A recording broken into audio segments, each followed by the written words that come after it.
You do not lose to the market because you lack intelligence or because your chart setup is wrong. You lose because your process collapses the moment pressure rises.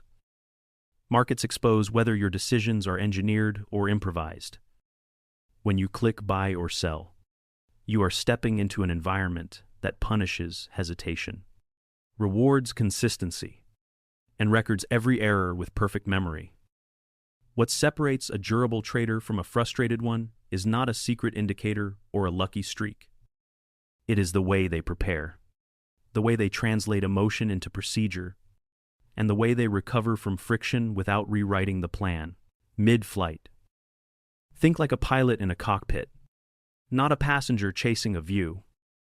Every switch exists to keep one mission intact. Your trading needs the same cockpit thinking, with a pre-flight routine, in-flight checks, and a post-flight review that actually changes tomorrow's behavior. Start by naming the real bottleneck. It is not randomness. It is untested steps under stress. When the spread widens or a candle moves faster than expected, your brain grabs for certainty and usually finds stories instead of rules. Stories say this one looks like the last winner. Size up and go. Rules say, size is fixed to a risk unit that is already budgeted. And a trade only qualifies if the pre-written criteria are visible right now. The difference is visible on your statement over many sessions. If you act from stories, your sizing drifts, your stops wander, and your review becomes a blame session. If you act from rules, your sizing is stable, your stops sit where invalidation lives, and your review becomes a laboratory. Discipline at order placement is not a virtue. It is an operation.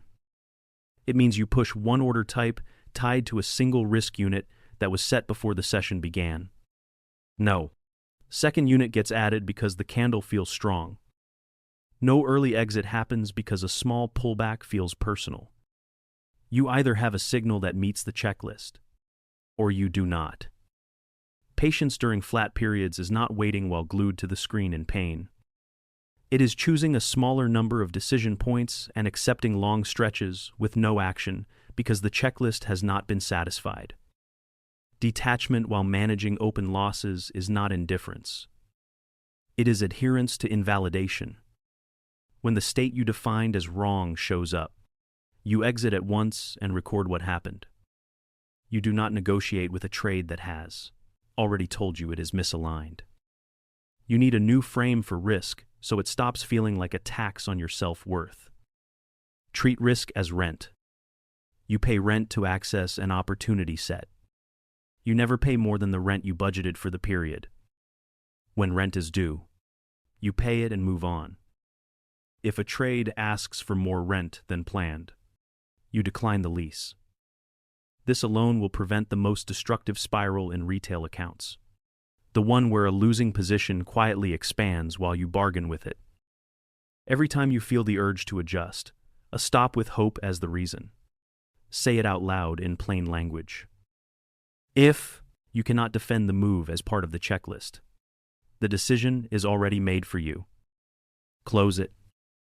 Emotion still shows up after you install rules, so you need instruments that detect when emotion is steering. Use an error thermostat. Your error temperature is the rate at which you break your own rules. When the temperature rises, you step down to a simpler configuration. You cut size, reduce frequency, and limit the number of patterns you will trade until the temperature cools. This is not weakness. It is the way high reliability teams keep performance stable under variable stress. You would not push a machine at maximum load while it overheats. Do not push your account while your execution is drifting. Friction also needs engineering. Unwanted trades happen because they are too easy to place. Build a friction budget that adds speed bumps before any impulsive click. Require a quick pre-order note that answers why. This entry, why this stop, why this size, each written in one sentence. Force yourself to find the exact invalidation state on the chart before you touch the order ticket. Place the stop first, then the entry, then the target. If any of those steps is fuzzy, you have discovered a problem before you paid for it. The inverse is equally important. Make qualified trades easier. Prepare order templates that match your risk unit. Keep your watch list clean so your eyes are not pulled toward noise. You will also need altitude shift, the ability to change perspective on demand. At low altitude, everything feels personal. A red candle looks like an attack on your plan. At high altitude, you see distributions, sequences, and probabilities. You remember that the job is to express a tested edge with stable risk until the sample size is large enough to matter. Practice altitude shift by asking a simple question when stress spikes. If a funded desk reviewed this decision, how would they grade the process right now? This moves your attention from outcome to procedure and breaks the spell of a single bar. Here is one practical action you can take before your next session. Write a one-line mission for the day that is measurable. For example, today I will execute no more than 3 qualified trades, each sized at 1 risk unit, with stops placed at the predefined invalidation level and no adjustments unless a new order replaces the old. Now set a tiny journaling prompt you will answer after each trade. What rule did I apply? What signal did I ignore? What emotion was loudest, and how did I contain it? These sentences take less than a minute and will tell you whether your cockpit thinking is installed or still aspirational.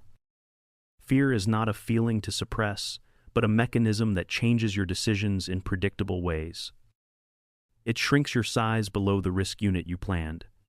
It delays entries until the move is half spent, and it forces early exits the moment price breathes against you. You counter that by locking size to the pre-committed unit and by writing the exact entry condition that must be visible on the chart before your hand is allowed to move. When fear is loud, you will notice your eyes searching for reasons to skip. That is the signal to read the checklist out loud and ask if the condition is present. If it is present, you place the order exactly as planned. If it is absent, you walk.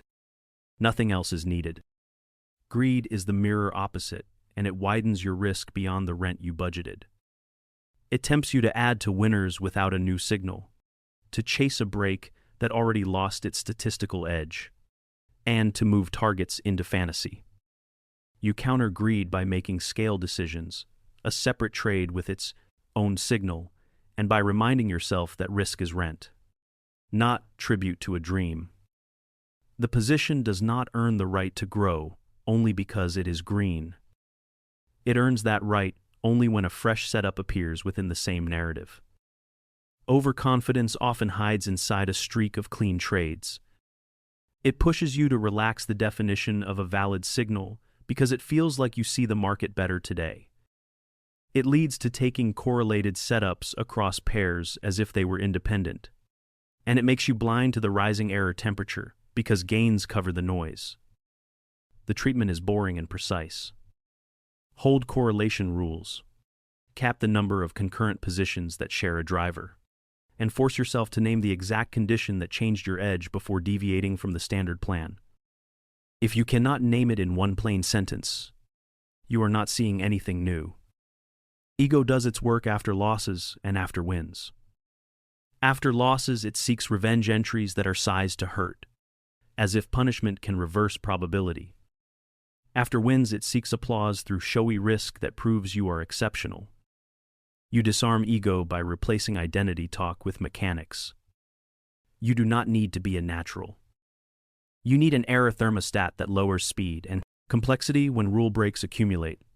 And you need a calendar that pays your rent on a fixed schedule, regardless of how you feel about the last outcome. Attachment is the final trap.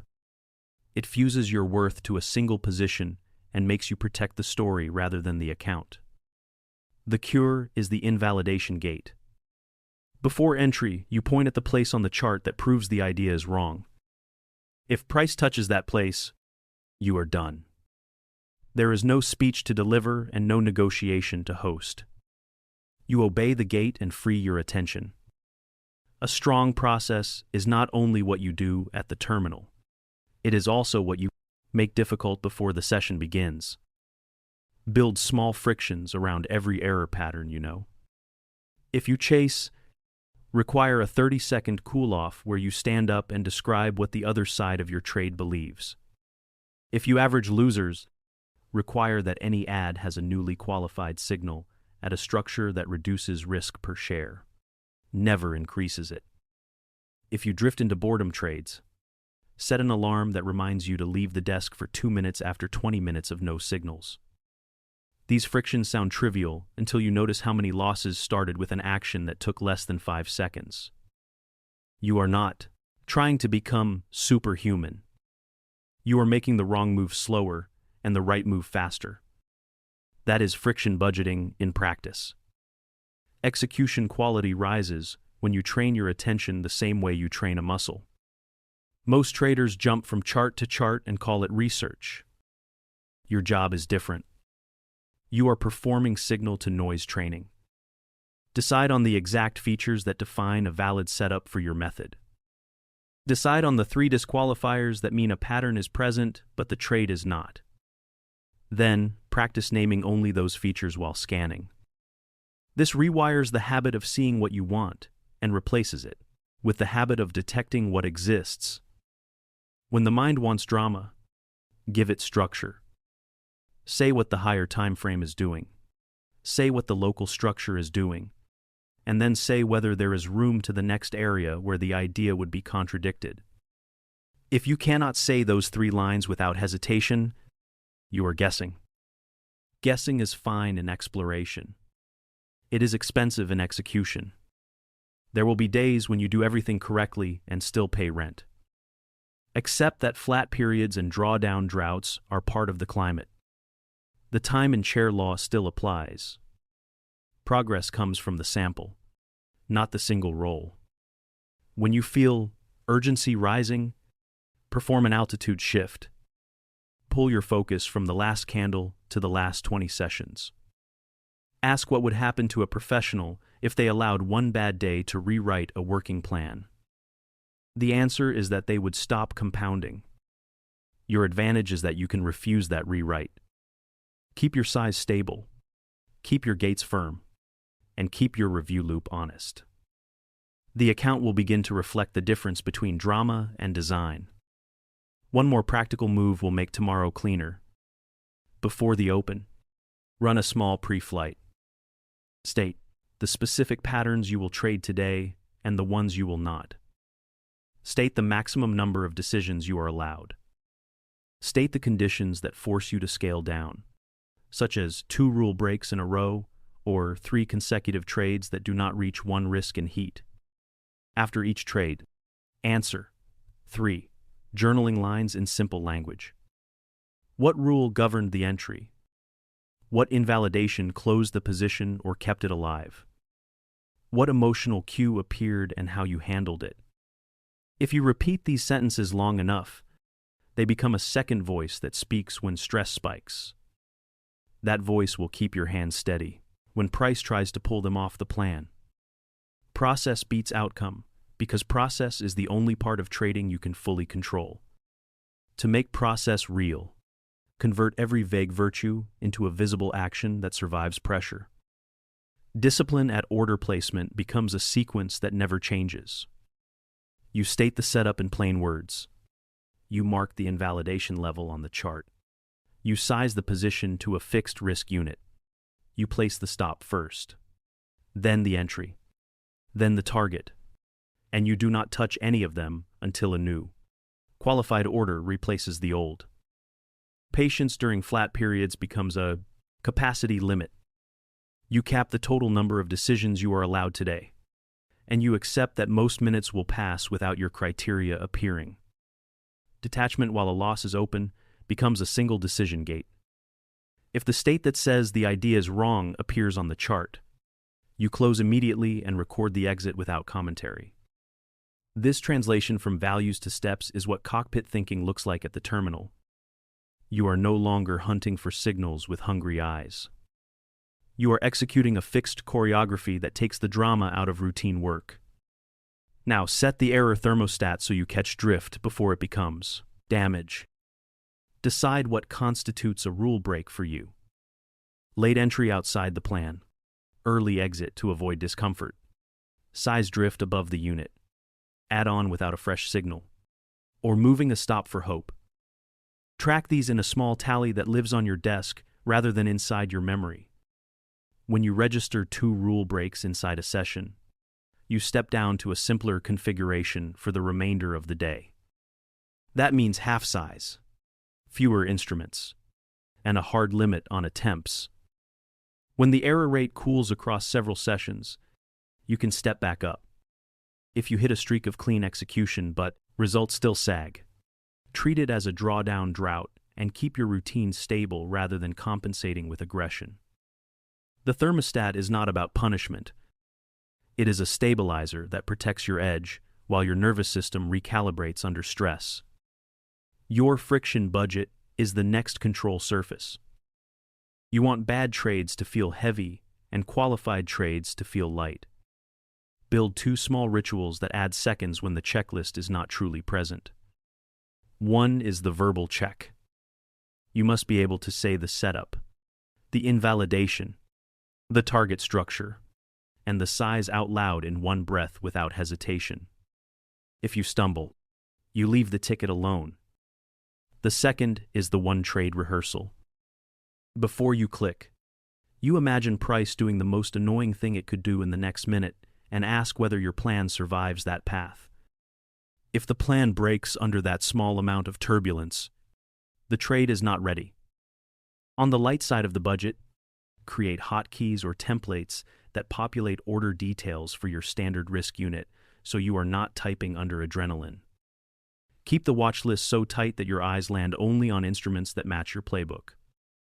Clean inputs protect clean execution. Invalidation gates must be precise enough to be non-negotiable. The gate cannot be a feeling or a vague zone. It is a concrete state like price closing beyond a structure that defines your idea or a momentum shift that kills the narrative you were trading. You point to it before you enter, and you accept the cost of obeying it. If you struggle to honor the gate, shrink size until obedience becomes effortless. Obedience at small size builds the habit that later protects you at full size. Pair the gate with a post-exit micro-review that answers what proved the idea wrong, what the next valid idea would require, and whether your size was exactly on the budgeted unit. These sentences teach your brain that leaving when wrong is not failure. It is part of the rent schedule that keeps the business open. Endurance is engineered just like entries and exits. The time and share law says compounding belongs to the trader who stays solvent long enough for their edge to express. You build endurance by managing load and by designing your day to prevent cognitive overreach. Limit simultaneous positions that share the same driver so one narrative cannot sink your focus. Set a quiet hour each day where you do not trade, but you do maintain. Watch, so your brain learns how to be present without thanking for watching. Pressing buttons. Define a maximum number of total decisions, including passes, so you do not dilute attention. When stress spikes, perform an altitude shift by asking what this decision looks like inside a 100 trade sample. That simple move removes the urge to rescue today and replaces it with the aim to protect the next 99. Embed 3 micro habits that never fail, even on rough days. First is the stop first habit. Your cursor goes to the stop location before you even consider the entry, which keeps you anchored to invalidation rather than desire. Second is the breath lock. You place orders only at the bottom of a slow exhale, which lowers noise in your motor system and reduces impulsive clicks. Third is the chair reset. After any exit, win or loss, you stand. Take 5 steps away and return with a fresh view before touching the terminal again. These moves are small enough to keep under pressure and powerful enough to reshape your execution over time. Finally, give the weak a spine so progress compounds.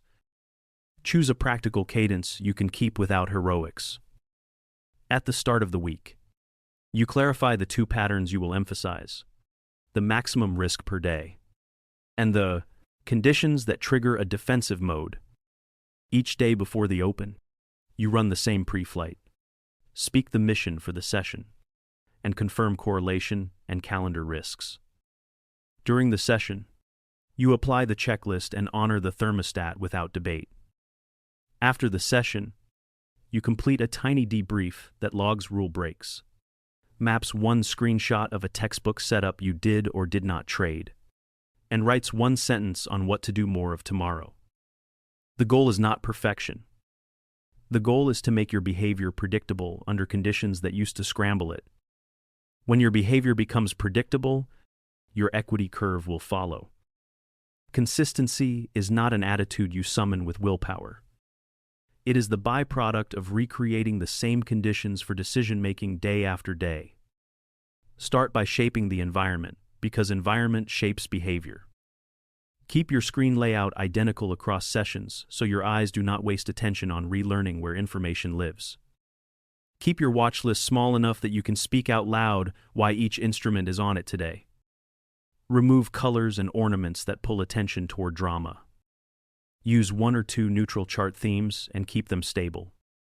Treat your desk like a cockpit where you can reach the same switches with the same motions. You are training a routine that reduces randomness in your own behavior, so the remaining variability you face comes from the market, not from you. Give yourself a pre-session warm-up that lasts a few minutes and always ends with the same sentence. Name the higher time frame context. Name the local structure. And name the only two patterns you will express today. This is signal to noise training in miniature. The goal is not to predict what happens, but to limit what you are allowed to react to. If your brain tries to add a third pattern because the morning looks exciting, repeat the warm-up sentence and return to the plan. After the warm-up, run a quick body check.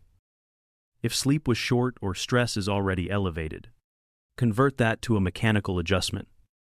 Smaller size, fewer attempts, slower pace. You do not pretend to be at your best. You pay less rent today, and you stay in business tomorrow. Correlation discipline protects you from being right about the theme and wrong about the risk. Many retail losses come from treating four pairs driven by the same catalyst as four independent opportunities. They are one narrative, wearing different tickers. Establish a hard cap on concurrent exposure that shares a driver and respect it even when every chart looks inviting. If you want to diversify, do it by separating drivers, not by spreading the same idea across symbols. In practice, this means you might take one position in the theme and then spend your attention on managing it well rather than diluting it across three lookalikes. The statement will show fewer trades and cleaner variants. Your scaling protocol should read like airline procedures. You do not scale because you feel hot. You scale because a set of conditions has been met. Clean execution across a meaningful sample, stable error, temperature, and a drawdown profile that sits inside your plan for several weeks are the kind of inputs that justify a small step up. When you step up, you change one variable at a time. You keep patterns, frequency, and instruments the same, and add a fraction to size only. If the new size distorts your behavior, step back down without debate and collect another sample at baseline. The same discipline applies to defensive scaling. When two rule breaks show up in a single session, or when slippage and spread volatility rise beyond your tolerance, you shift to a low gear that protects the account until conditions normalize. This is how you stay solvent long enough for edge to express. Drawdown response needs clarity before you ever hit the slope. Write a simple 3-tier plan. Mild drawdown is expected variance. You keep routine unchanged, but tighten review. Moderate drawdown triggers defensive mode. You cut size, reduce frequency, and pause any pattern that shows a cluster of losses. Severe drawdown is rare but inevitable across a long career. You stop trading live. You switch to replay practice for a defined number of sessions. And you do not return until your execution and error temperature are back at baseline. None of this is punishment. It is maintenance. Professionals protect the engine first and ego last. Make your post-trade debrief do real work with a tiny set of metrics you can actually maintain. Expectancy and risk units tells you whether your expression of the idea creates positive payoffs over time. Maximum favorable excursion and average adverse excursion tell you whether your targets ask too much and whether your stops live in danger. Heat, the largest open loss in risk units during a trade that eventually wins, tells you if your management tolerates unnecessary pain. Tag each trade with a few binary labels, like did I follow entry rule? Did I honor invalidation? Did I drift on size? Over a month. Compare expectancy on rule-following trades versus rule-breaking trades. The contrast will remove any remaining romance about improvisation. Training does not end when the market closes. Use replay to rehearse one trade at a time without money on the line. Pick a day, hide the right edge, and run the tape forward bar by bar. Practice your pre-order sentence, point to invalidation, and place the stop first. Practice walking away when no signal appears. Count clean repetitions. This is how musicians build timing and how your brain learns to act without the noise of hope and fear. 10 minutes of replay after the close is often more valuable than an hour of unfocused chart watching. Design small interventions for the moments that usually break you. If you chase, write the other side story aloud before you click. If you hesitate, pre-write a one-sentence permission slip that says, "The checklist is present and the rent is budgeted." Then execute. If you babysit winners into boredom exits, move the chart to a higher time frame after entry and forbid yourself from dropping back down unless invalidation is near. If social feeds tilt your mood, block them during session hours and schedule a short review window later so you never contaminate your state mid-mission. You are building narrative hygiene, so outside noise stops rewriting your plan. Identity detachment grows when you act like an operator rather than a protagonist. Operators measure, adjust, and run playbooks. Protagonists explain, defend, and search for meaning in every tick. When you feel the pull to turn a trade into a story about you, replace it with a question about the mechanism. What changed in size? Timing? I do know. Or selection? What did the error thermostat show? Which friction saved me or should have been there? This keeps your attention on levers you can move. Over time, the account reflects that shift through steadier equity and calmer decisions. You will notice that sessions feel shorter and cleaner. That is not because the market became kinder. It is because you removed layers of noise that never paid you. Give your routine a closing ritual that resets the mind for tomorrow. End the day by archiving one screenshot of a textbook pattern that aligns with your plan, whether you traded it or not. Write one sentence about what you will repeat, and one sentence about what you will remove. Then shut the platform down. The close is a message to your nervous system that the work is done. You have paid the rent, updated the instruments, and protected the engine. You can leave the desk without carrying the chart in your head. A working week becomes your edge when it runs on a simple operating system that you can keep even when conditions are messy.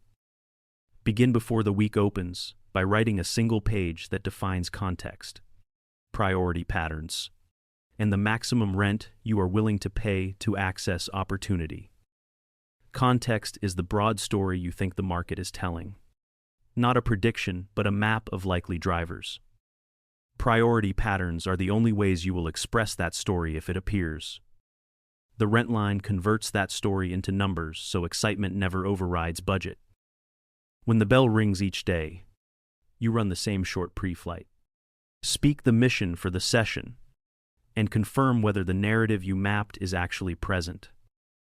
If it is present, you execute. If it is not present, you let the day be quiet without guilt. Midweek. You audit behavior rather than results. You ask whether you kept size at the unit, whether you obeyed gates, whether your error temperature stayed in the band. If the answer is yes, you keep cruising.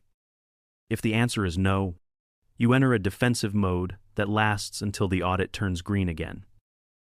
At the end of the week, you capture one screenshot that represents clean execution, one that represents a miss, and one that shows a pattern you chose not to take, along with a sentence on why that pass was correct.